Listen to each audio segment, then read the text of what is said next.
everything you need on the portal web page.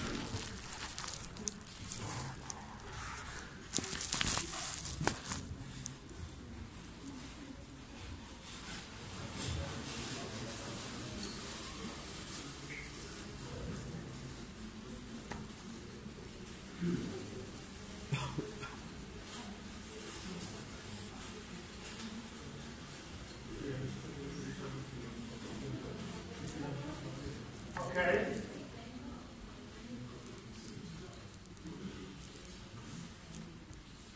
Again, read it, then we discuss it.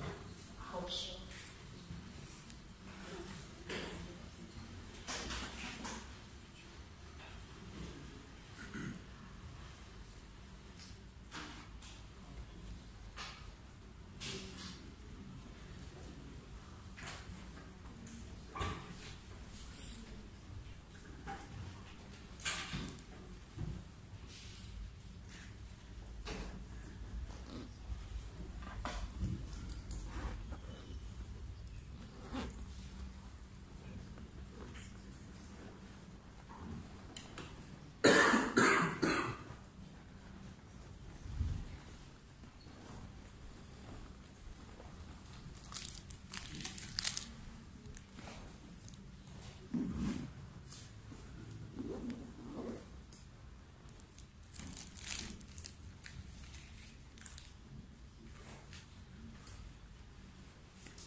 Okay, my first comment is the following one, and it's something that I already said during the last laboratory, which is this. Especially at the examination time, can someone close the door, please? Otherwise we are listening to the lady moving the door. Thanks. What I said during the lab is the following. One very important thing is that you really have to understand what I'm asking for before starting writing the code. Because even if my specifications seem awkward or very, very strange, you should try to follow them as much as possible. Because if you don't, you can do whatever you like without any limits, and it's impossible for me to judge. So in a way, the more you get far from what I suppose you should do, the more your final mark decreases. So the idea is that the first order of business during the exam is to understand the text as precisely as possible and try to solve it as close as possible to the specification. Because if you fail to understand what I'm asking for, you go in the wrong direction as soon as you start writing the code, which implies that you start organizing the threads in a completely different way, you start synchronizing them in a way I don't really understand, because after all I have to read your paperwork and understand what you're trying to do, and usually that implies very low marks. So if you in doubt, eventually ask. There are things I can reply to, things I cannot reply to, but avoid starting in a direction which is the wrong one. Because if you do that, you usually fail. And that's the case when I gave that examination test, and especially the next one, which I'm not sure I will show you, but was regarding multiplication. And I will at least discuss about that. Okay, the problem is that, to come to the point, the problem is that in this case, you have a file specifying a certain number of polynomials, one for each, let's say, line, even if the file is a binary file, you do not have the line concept, but to clarify each other, in each record, in this case we have 3 records, 3 lines, we have 1 polynomials made up of the constant, let's say, the independent variable value. The first coefficient is 1, the second coefficient is 1, blah, blah, blah, till the space in which I want the program to write the results of this computation. So the idea is that you're reading a file and writing within the same file the results of each polynomial, which implies this is the input file, and the one at the bottom, this one is the output file, in which, being the file, a binary file, you store each field in a float value, which implies that this is a float value and it stands in the exact same space of 0, 0 on top, which implies that you can write the results without modifying any successive value, okay? So instead of having 0, 0 in here, you have, at the end of the day, minus 8, whatever in here, and this value is stored in the same space of 0, 0, because they are, both of them are float or whatever. Apart from that, the main issue of the problem is in there. So you have to create, being those polynomial of degree 3 threads, and each thread is in charge of a specific monomial within the polynomial for all polynomials, and they have to synchronize on a polynomial by polynomial base, which implies that the first thread is reading this, the second one is reading this, the third one is reading this, all of them are reading this, they compute what they have to compute, they synchronize, the first one to stop, the first one to finish, has to sum all the results, the partial result, sum this value, write the results in there, and then they have to go on. Okay? So you have to respect exactly what is written in there, which implies they have to wait for each other after each single term computation. Then, well, alternative, blah, blah, blah, blah, blah, faster to compute there. Okay. You have to respect that. And I saw all possible solutions during the examination in this case, because there were people in which each thread was reading one line, computing everything, other people in which I don't know, and that's again, it's very difficult for me to correct, because obviously if I'm asking for a bicycle and you deliver a car, or if I'm asking for a car and you deliver a motorcycle, it's difficult for me to judge, and then usually the final result is very poor. So you have to stick to what is written. If you do not understand, because maybe you do not understand, or maybe I did not as clear as I suppose I was, you have to ask for an explanation, okay? Which in this case implies that, again, you have to create, in this case, n threads. The first one is to read just this term and this one. The second one, just this term, yes, this one and this one. The third one, this one and this one. Each one has to compute the monomial value, store it somewhere. And the first one to finish has to read everything of the results, sum them with this, and write the results in there. Okay? Which imply using what? Which kind of construct? Something you saw with Professor Laface, but which is? Yes, you have to use a barrier. Actually, you have to use two barriers.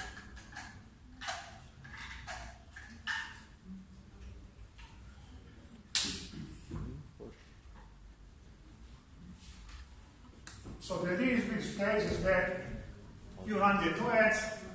Each thread has to read only what it has to be read by that specific thread. So you don't have to read the entire monomial for each thread. So each thread doesn't have to read everything. Each thread has to read just its coefficient.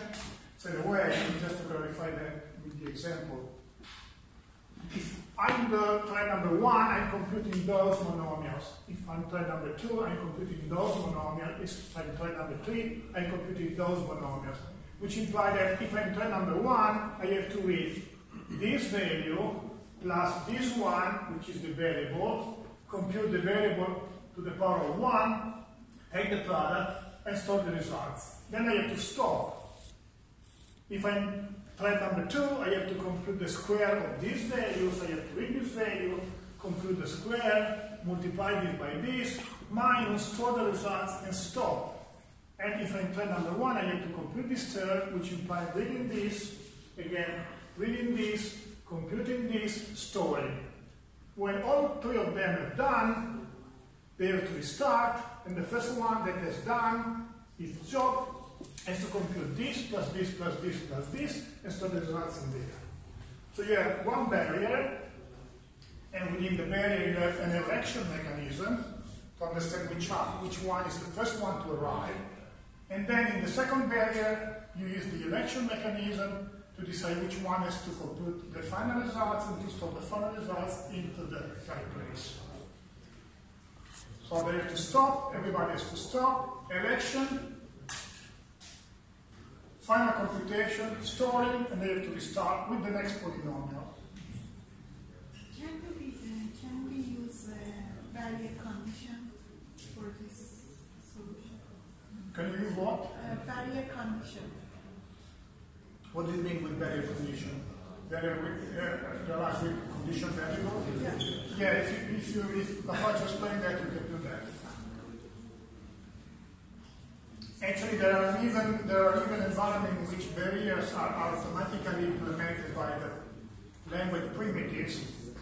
But in this solution, in my solution, I used the strategy Professor Lafarge used at least till a couple of years ago, which is using a counter to count down the number of incoming threads and so on and so forth. So we use that strategy, even if there are possibly smarter strategies to be used in there.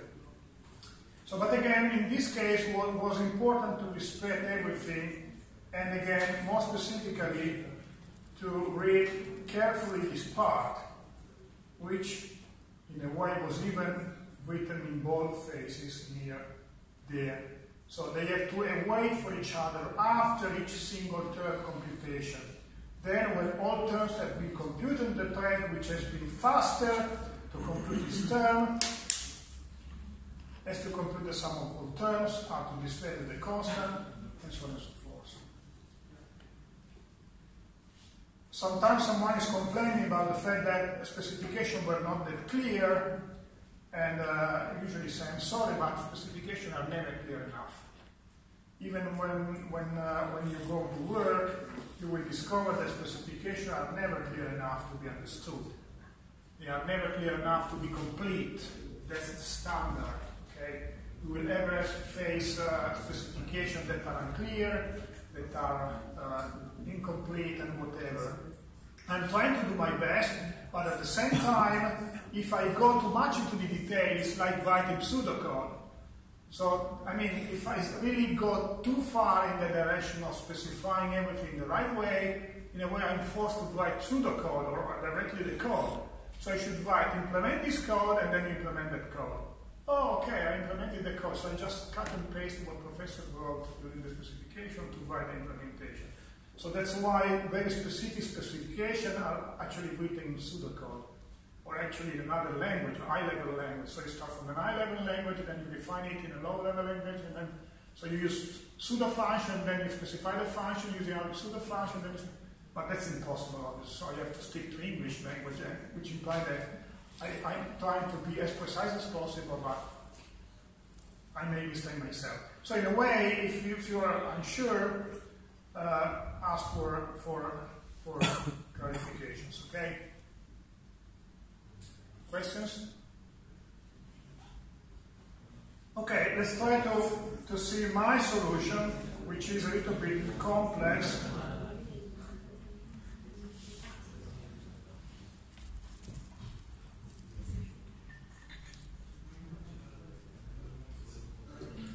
Okay, what do I do?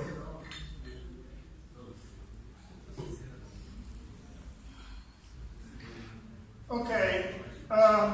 Yes, random file access. This gives me some more info for comments. Actually, one of the things I didn't mention, but I should have mentioned that. Notice that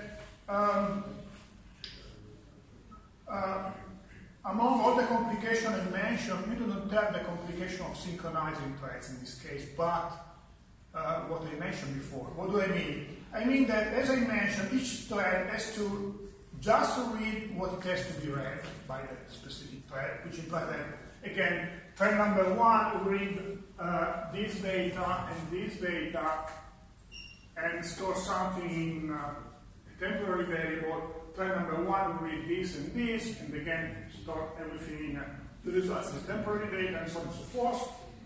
And you don't have to synchronize those threads during the reading part. They are just reading data, okay? So apart from the barriers, you don't need the 2 barriers, you don't need to synchronize threads. Nor in the reading part, neither in the writing part, because just one thread is writing this result. So you don't need to put in place synchronization strategies in reading and writing. And if you do that, you limit the level of concurrency again.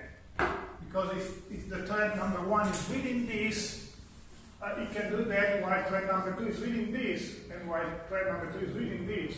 So if you try to synchronize those threads, you reduce concurrency, which implies reducing efficiency, which implies getting a lower marks. Okay?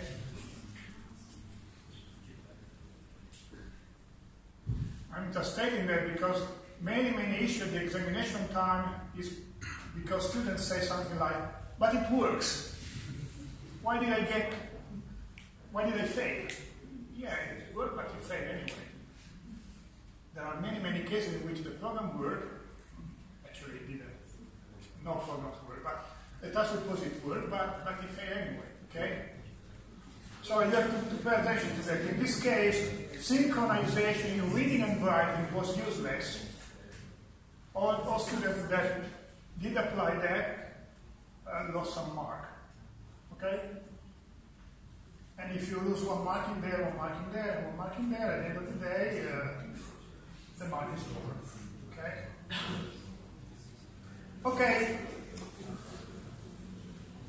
Solution, my personal solution, again, as I mentioned, it's not the Bible. It's just my solution.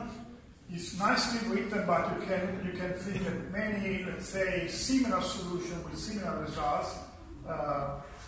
And also you can think about one solution with worse results, that is, solution with better results. But this is a good compromise in a way, from my point of view. Okay, we have a thread data structure. So this is the structure I pass to all threads, a bunch of variables whose values, let's say, fields are somehow easy to understand. And the variable value, the coefficient value, the term I computed, the third number. This is a flag indicating that that thread was the first one, so it should be true for the first thread to end, false for all the other, the file name, and so on and so forth. So you have a bunch of value, so you should always or almost always define a data structure like this, leaving some space in which you can add variables as long as you need them. Okay, you start with the ID, the name, then you realize that you need the variable, the coefficient, you need the terms, you add them, you go back, you add them, and so on and so forth. So leave some space to avoid confusing your code too much. Then you have the barriers, which I do not discuss about because Professor Laface talked about that, I'm sure, during several lessons. So you have the counter, the end, or whatever. It's that's just a transposition of what you saw with Professor Laface within the Windows Visual Studio. So you have, in this case, I'm using a new text for the barrier, so I'm using the handle and defining the handle for the new text and the counter here to count the number of threads coming in or going out up. And here you have barrier number 1 and barrier number 2, which are global, as usually Professor Laface do, even if I don't like that much, but I get that structure, okay? So you have the first semaphore, first barrier, second barrier, and here I also have the election strategy to elect the first one to get in there, to be able to, after that, during barrier number 2, to say, okay, you have the first guy which ended before, so you have to compute everything else. Then I have the main, which I have blah blah blah, a bunch of variables.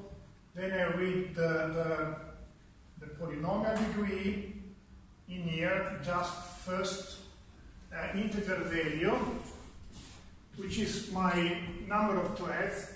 Then I close everything to start from fresh at the next iteration. And then I start allocating the array of data I need. And again, I'm not concentrating too much on that because otherwise we lost our way of counter, blah blah blah, barrier, semaphore, blah blah blah blah. And then finally here I run my threads. Again, a number of threads equal to the degree of the polynomial. And for each thread I put the name of the input file, the ID, the thread number, blah blah blah blah, and then I create it. And then I wait for everybody. In here, I wait for everybody. In here, I wait for everybody. I close the handle, I free my memory, I clean up everything, and I quit. That's the main, okay? So, just to clarify that, obviously, I will clarify that in 10 minutes, but obviously you get marks if you write down that part, but that it's not enough to pass the exam, okay? But I will be back on that when I discuss about how I do evaluate paperwork at the end of the day. Then I have my thread function, and I have a number of threads, again, equal to the number of the degree of the polynomial. And each one is opening the file. Again, same consideration we made for the previous example, for the previous exercise. You have to decide whether you want to share the name or the handle. So in this case, I share the name, so I open the file, I check for correctness in here, and then I start reading. And here reading is a little bit more complex than anyone can suppose at the very beginning, because obviously Now you have to understand whether I end with the file, so the file ended or not. So in a way I start checking whether I reached the end of the file or not. So there is let's say, an empty or useless reading part, which I'm just reading at the end of the previous record to check whether the file has ended. Because obviously I can read, and then when I move down, I realize that the file has ended on the previous polynomials.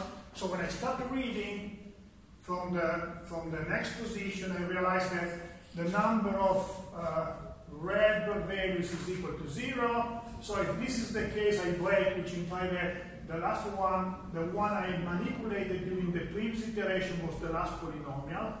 Otherwise, if this is not the case, in a way I want to mention that checking for the termination of the file is a little bit more complex than usual, because I have many threads reading for something, so everybody has to realize that that's end, that's something that was ended before, the file ended before. So that's the way I used to make all threads aware that the previous one was the last polynomials. And then if this is not the case, each thread is reading only the part of the file it has to read, which implies reading the variable value and reading the coefficient value. And those parts are more or less the same part, more or less like this part. So I repeat 1, 2, 3 parts, the same section.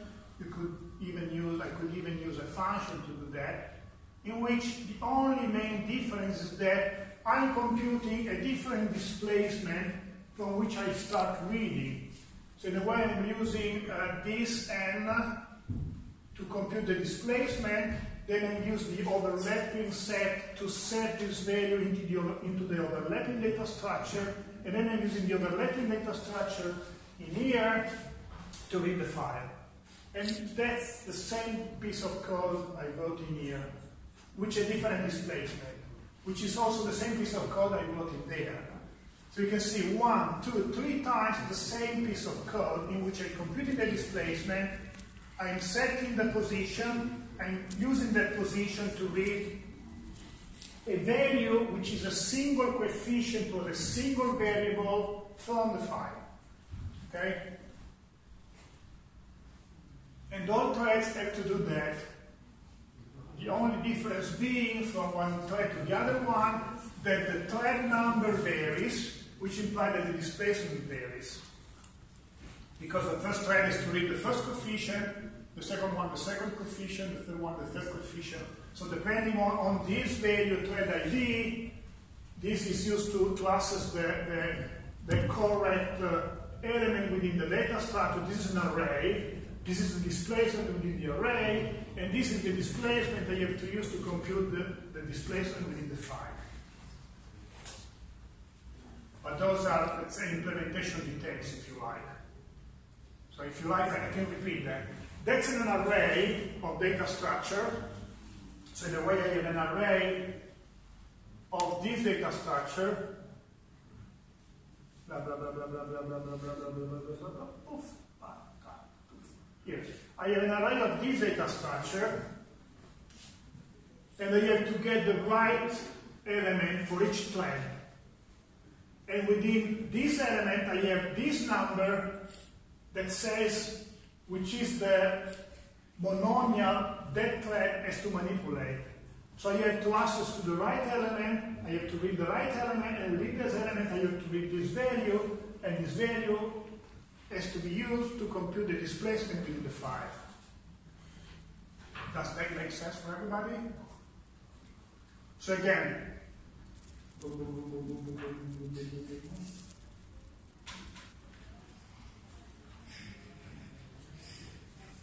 you see I'm doing, again, 1, 2, 3 times the same thing. Array pointer, which is the array name, just to clarify that, the array name is the one I got as a parameter. It's actually the thread ID I got as a parameter. The thread name is called the thread ID I got as a parameter.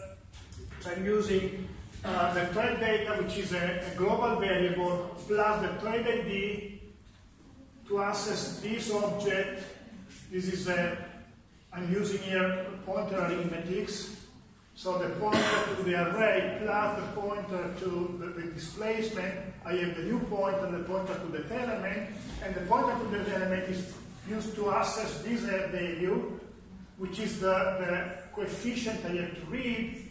And in this case, I multiply the coefficient by 2, which implies that I'm skipping a number of elements which is proportional to that. So I'm using n to set the position using this function, which include all the bunch I have to perform, all the instruction I have to perform on the overlapping data structure.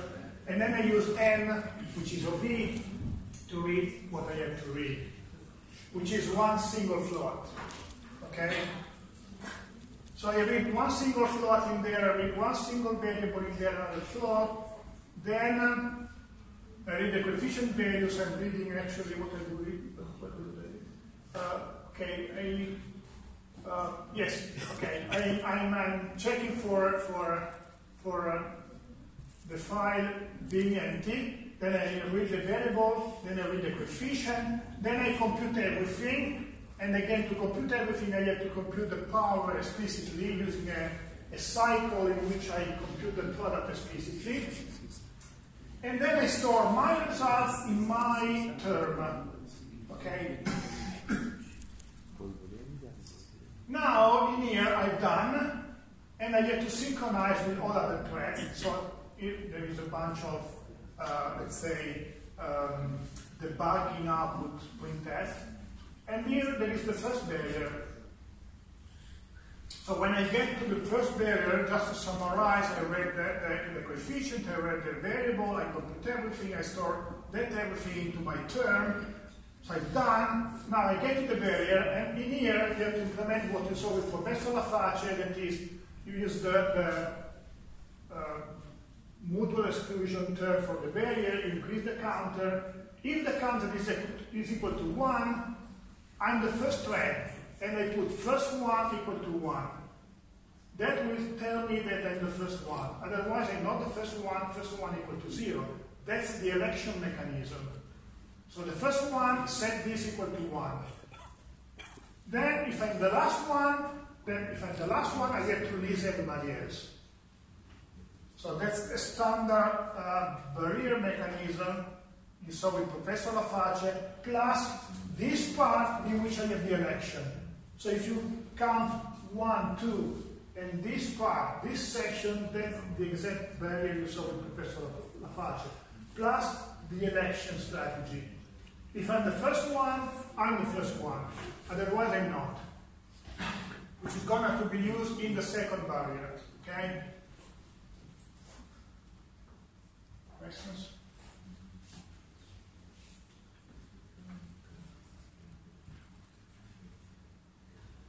Okay, the second barrier is more or less like the first one, but with a different logic, obviously, because if I start the barrier there, second barrier,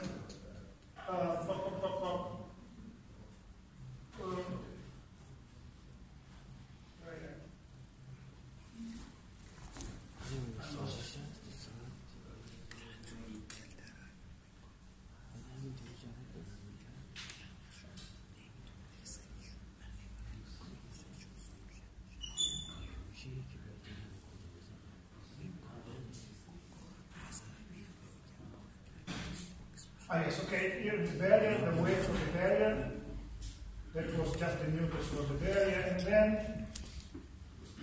and then if I'm the first one, and the first one, I have to compute everything here. So if I'm the first one, I have to compute everything and write the results. That's the part in which the first one is computing the results. Otherwise, I'm on the barrier 2. So in here, this is the part I have to erase a few comments, maybe. Erase a few comments in here. And some debugging stuff. So this is the part in which, if I'm the first one which ended before, I compute the results, the final results, which imply, and I sum all the terms. I sum the constant term, I sum all the terms, and then I compute the new displacement and I write the results in the output file. So in a way, here I sum all the terms together with the constant value, and reading the constant value, setting the displacement for the constant value, and reading the constant value, and summing all the terms with the constant value, and computing the displacement, and then I use this displacement to write the result. The first one does that, all the others do not do that because all the others have this value to 0, then they skip this part, they go to the barrier number 2. And the barrier number 2 is used to synchronize or track before moving all of them on to the next polynomial. And all of them have to wait because the first one is computing, all the others are waiting on the second barrier, which is in here. And that's standard barrier. I'm waiting, counting down, if counting is equal to 0, then I release everybody else. And the last one to get in there should usually be the one which arrived first in the previous one. Because the one which arrived first in the previous one is computing the sum of everybody, so actually it's working a little bit more than all the others, so should get in here after all the others, and wait all the others waiting in here. Okay? And this just to clarify, this is again a standard barrier, like the one before, but the one before has the election mechanism added to that. So this is the standard, like more or less this part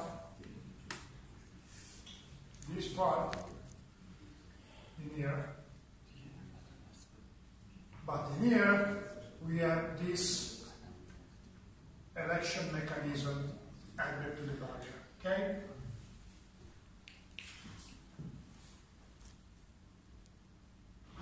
Comments?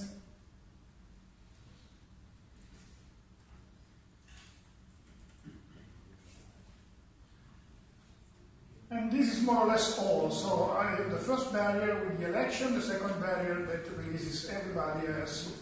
And then I close, blah, blah, blah, and then all other functions are just utility function to, for example, this is to set the overlapping data structure to avoid doing this 4 or 5 operations 3 or 4 times. And then I have file print to print out the file, and nothing really else is useful. Questions?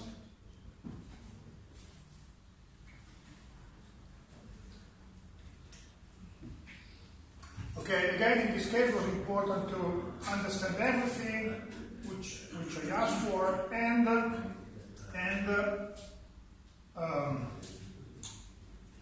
remind what Professor Lafauci explained on the barrier side. What about correction? I forgot to take with me some paperwork to show you directly the paperwork, but I start showing you what I usually create to check your paperwork, which is a grid of values. And that was the grid of values I used for this examination test, to give you some hints on how I do evaluate the examination test. What do I mean? I usually do the following. So you see you have a bunch of, it's sort of grid with different sections and different subsections for each section, with different marks and different comments, which take different, let's say, formats depending on the exam. But essentially the idea is the following one, at least was in this case. In this case, I split the program. I very often either solve the problem or solve the problem using pseudocode.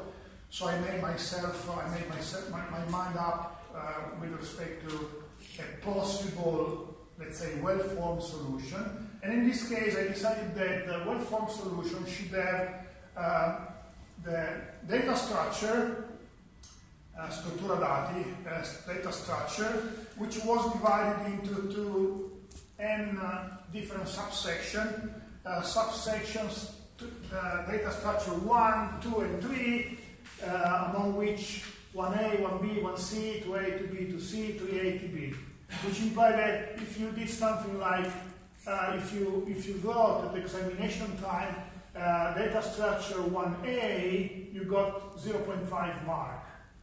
0.5 point for writing the data structure 1B, 0.5 for data structure 1C, blah, blah, blah, blah, blah, blah, blah, blah. And you see different sections with different comments. And then I had, for example, after all, you got, let's say, 3.5 points for the data structure. And you have the main. Notice that for the main, the maximum you could get was 2 points, even if you run all the threads and wait for all and close everything free, blah, blah, blah, 2 points. And then the majority of the mark were given for the threads function, which amount to the majority of the point. 0.25, 0.5, 0.5, blah, blah, blah, blah, blah. 2.5 for the first barrier, 2 for the second one, 2 for the election strategy, 1 for the computation of the terms, blah, blah, blah. So you see all the marks I gave, which imply that if you, just to clarify that, if you wrote the data structure, if you wrote the data structure, if someone wrote the data structure plus the main, it could get up to 5 points. 5.5 points, which is far below the threshold to pass the exam, and far below the exam mark, 1925, I gave as for maximum value. So if someone did the best possible part, he got far more than 18, 1925. Actually, there are cases in which the entire sum is something like 23, 23.5, 24. So there are people that theoretically, in some case, could reach 24. That's rarely happen, but sometimes there are students getting more than 18, 20, 21. It's possible. But again, you see, you have to in a way, write more or less everything to get something close to 18. Not everything, but almost everything. Not everything correctly, because there are many cases in which you can get almost everything without writing all the details of that, but it depends. So what I mean is that, for example, in here you see you get 1 point for a good section of the main. So in a way there are several configurations in which you can get this point, even if you don't write everything you need to write. So you can write 80% and get 1 point, 70% and get 1 point. If you write too little, you get maybe 50% of these, 30% of these. But I mean, you don't have to be 100% accurate. You just need to be, let's say, 70% accurate to get the most of those parts. And usually, all parts amount to much more than 18.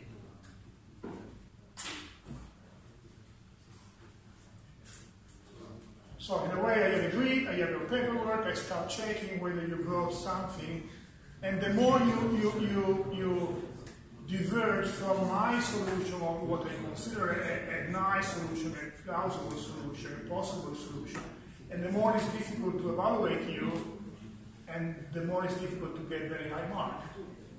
So that's why you have to stick to the specification as much as possible. Questions?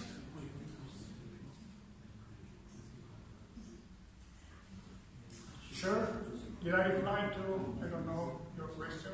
Did I reply to your question? I guess it's like that extra mark. Yes, I don't remember, but yes. You usually have extra marks. Even because, my extra marks, I will discuss maybe about that half an hour, 20 minutes. Maybe there are parts that are not really, let's say, compulsory in a specific situation, but I don't want to give. You can find it on the web.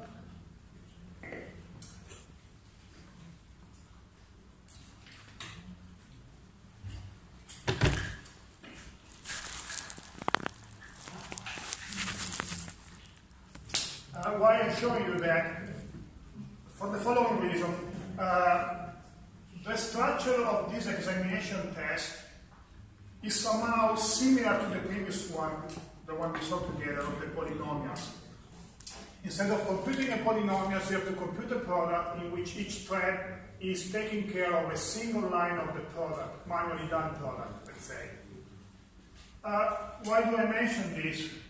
I mention this because the majority of the students in this occasion, that was actually after the previous one, September 2017, just misunderstood the text.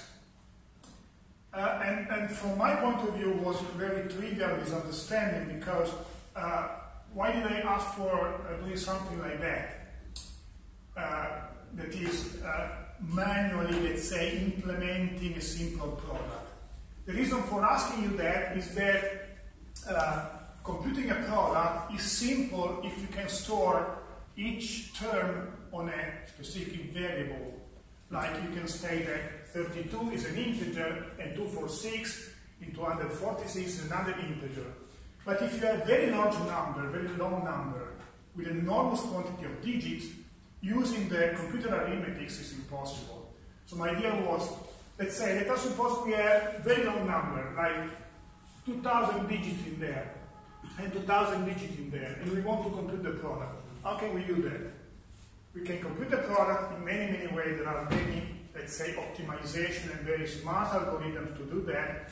But if we do not know, if we know nothing about optimization, computer arithmetics, let's say, we can compute the product in this way, in which each thread is computed the product of the first term by a single digit of the second one, in which each digit of each term is stored in a single variable per se. So in a way, the error that many of your predecessors did is that for me, 032 was something like 0, first integer number, 3, second integer number, 2, third integer number, not a single integer number. So you had a file in which the first number was stored and another file in which the second number was stored, and the two numbers were not stored on a single integer number, were stored on a sequence of integer number, as long as the number of digits of the number. And many of your predecessors misunderstood that, so they just supposed that 032 was a single digit, 246 was a single digit, and they wonder what I asked for. And instead, my point of view was, in my mind, quite clear, because I was trying to concentrate on something which is a practical issue, which is computing arithmetics on extremely long operands, okay? Which is operand with thousands of digits, in which each digit is stored on a single integer value per se. So in a way, you had an array of digits and an array of digits, and you had n threads computing the product of all the digits of the first array for a single digit of the second array, and another thread to compute the sum of all those digits. Okay? So I'm mentioning this because albeit being pretty similar to the previous one, again, that was given the session after the session in which I gave the previous one. The main problem was that many of your predecessors completely misunderstood the test. So they just supposed that that was a single digit, that was another single number, that was a single number, that was another single number, whereas for me, that was stored using 3 numbers, and that was stored using 3 numbers, and the result was stored using 6 numbers. Okay? So you can find a solution for this on the portal web page by reading this. And again, Keep in mind that in that case, the meaning was having numbers stored on more than one, using more than one single integer, using a number of integers equal to the number of digits, even if each single digit represented by one single number was just something from 0 to 9. Okay?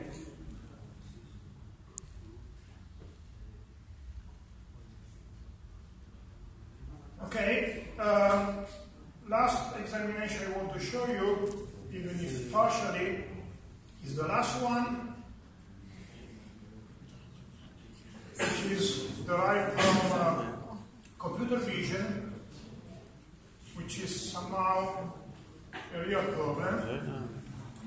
So we can, let's say, try to understand the test together, and then I let it for you as an extra exercise, and again you can find my solution on the web. So read it, try to understand it, and then we start.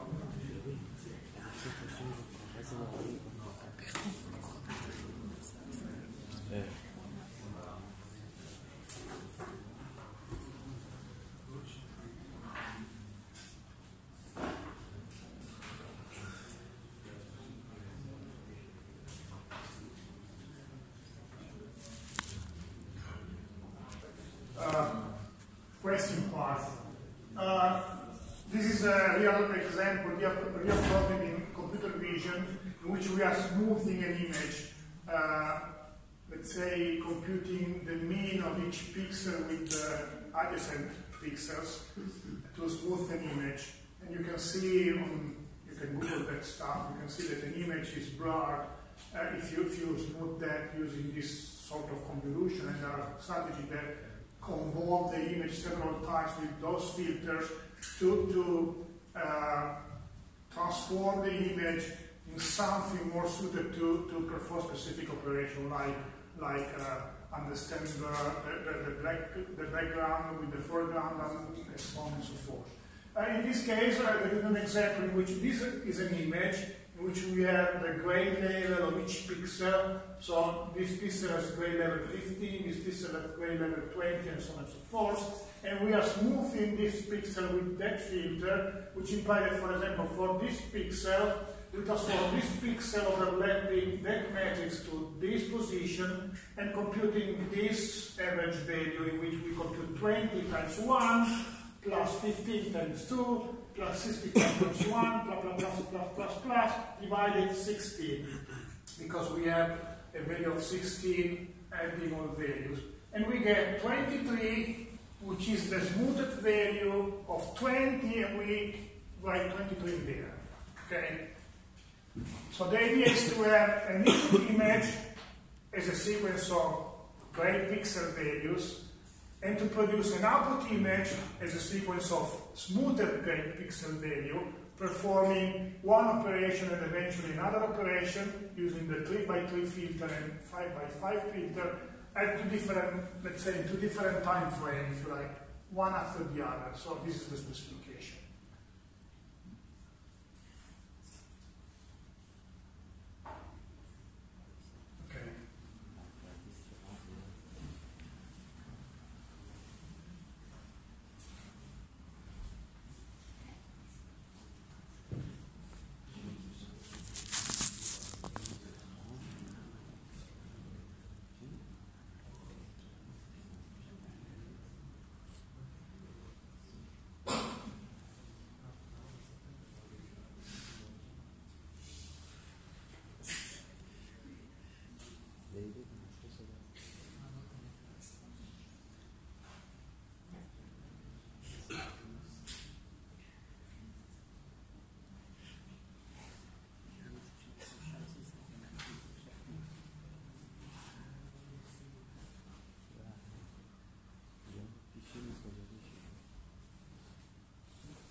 There were also a few disclaimers at the bottom to simplify, let's say,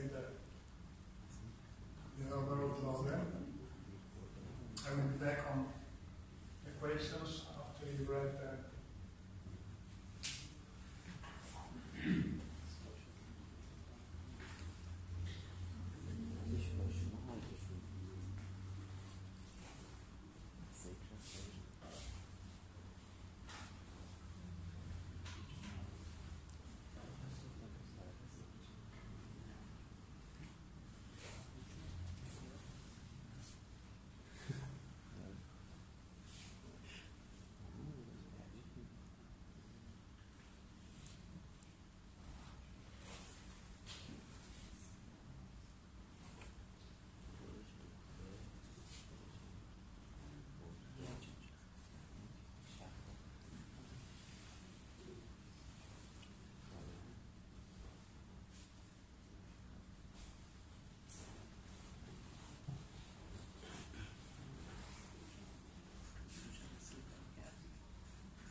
Okay, obviously we do not have time. I do not have time to show you the entire solution, but I'll try to clarify at least what was asked in this case. Okay, this is an example of a problem I try to derive from real problems. The problem is that real problems are much more complex than you suppose they are. So I usually try to simplify them as much as possible to make you able to solve them. So even if in this case I simplify the problem a lot, the problem is still quite complex. So the idea is that very often there are systems in which you have an image, and from that image you produce another image, convolving them with filter of increasing size. So you convolve the image with the 3x3 filter, then you convolve the same image with the filter 5x5, then with the filter 9x9, then 16x16, and you get a new image. When you get a new image, original image, gets into the process, and you start again. That's how many televisions work. They are preparing a new image. When you are seeing, they are visualizing the previous one. So they are visualizing one when they are preparing the other, they swap them. So the process is very complex, but the idea was to, in a way, simulate that, in which you have a file, which was file 1, containing the first image. Then you have the first set of threads, thread set number 1, which manipulate this using 3x3 filter, and this set produces file number 2. And then you have another set of threads, threads number 2, which manipulate the image using the filter times 5 times and produce another file 3. That was supposed to be embedded in a more complex system that from the one side, one end, was writing images in file 1, and on the other side was reading images from file 3. And you were just in charge of creating this set of threads and this set of threads, cooperating to smooth the image with this filter and this image with this filter. So the idea was to have a set of threads working on this, and again, a barrier to make them wait for each other. And when all of those ended, you could make the second set start, and when all of those ended, you can make this one start again. Even if no one touched this file, something from outside touched this file, and no one touched this file, something from outside touched this file. But the idea was to write this set of threads and this set of threads using one barrier in between and one barrier in here to synchronize between themselves. Those were working on this, creating this. When they ended, they wake up this one, creating this from this. When they ended, they wake up this one, and again, in a circular way. That was the main idea. And again, the idea was to use two different barriers to synchronize the first set with the second one forward, and the second one with the first one backward. You mean we should two barriers for each group, yes? Sorry? Could you say? You mean we should have two barriers for each group? The first group and the second group, yes? Yes, one barrier for each group should be enough.